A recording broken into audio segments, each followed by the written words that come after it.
رات اور بھی گہری ہو چکی تھی۔ باغ میں لگی لائٹس ہلکی سنہری روشنی پھیلا رہی تھی۔ ٹھنڈی ہوا چل رہی تھی اور درختوں کے پتے آہستہ آہستہ ہل رہے تھے۔ ماہنور ابھی تک اس چھوٹے پل کے پاس کھڑی تھی جہاں کچھ دیر پہلے وہ احمر باتیں کر رہے تھے۔ اس کا دل عجیب سی خوشی سے بھرا ہوا تھا۔ تم ابھی تک یہیں ہو؟ اچانک پیچھے سے احمر کی آواز آئی۔ ماہنور نے مڑ کر دیکھا۔ احمد چند قدم دور کھڑا مسکرا رہا تھا۔ میں بس اس جگہ کو دیکھ رہی تھی، ماہنور نے آہستہ سے کہا۔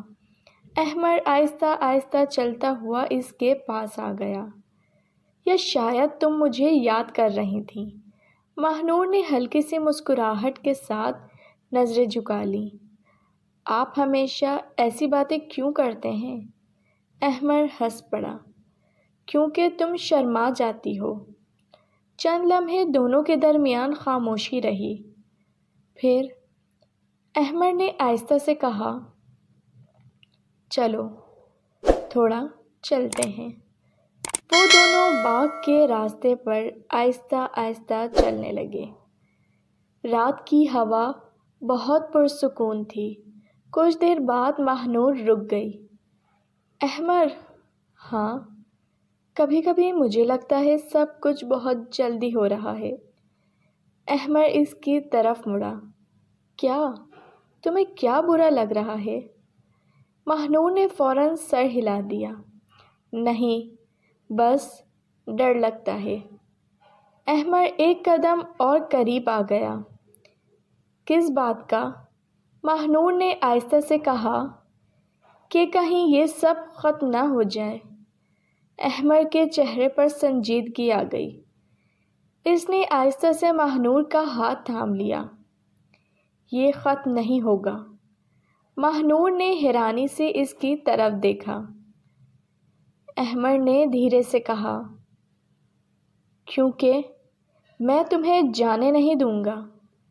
ماہنور کا دل تیزی سے دھڑکنے لگا۔ ہوا نے اس کے بال ہلکے سے چہرے پر بکھیر دیے۔ احمر نے آہستہ سے ہاتھ بڑھایا اور اس کے بال کان کے پیچھے کر دیے۔ وہ لمحہ بہت خاموش مگر بہت گہرا تھا۔ ماہنور نے دھیرے سے کہا، آپ ہمیشہ ایسے ہی قریب آ جاتے ہیں۔ احمر مسکرایا۔ اور تم ہمیشہ کچھ نہیں کہتی۔ ماہنور ہلکا سا ہنس دی۔ اس لمحے احمر نے آہستہ سے اسے اپنی طرف کھینچ لیا۔ ماہنور حیران رہ گئی، مگر اس نے خود کو پیچھے نہیں ہٹایا۔ چند لمحے دونوں ایک دوسرے کے بہت قریب کھڑے تھے۔ ان کے دلوں کی دھڑکنیں جیسے ایک ساتھ چل رہی تھیں۔ احمر نے دھیرے سے کہا، ماہنور، تمہیں اندازہ بھی ہے تم میری زندگی میں کتنی اہم ہو؟ ماہنور نے نظریں اٹھا کر اسے دیکھا۔ شاید تھوڑا سا۔ احمر ہنس پڑا۔ نہیں، بہت زیادہ۔ ماہنور کے ہونٹوں پر مسکراہٹ آ گئی۔ آسمان پر ستارے بہت روشن لگ رہے تھے اور اس رات ان دونوں کے درمیان فاصلہ پہلے سے بھی کم ہو گیا تھا۔ اگر آپ کو یہ کہانی پسند آئی ہو تو پلیز ناول نائٹ کو سبسکرائب کیجیے۔ رکھیے اپنا بہت خیال۔ اجازت دیجیے۔ اللہ حافظ۔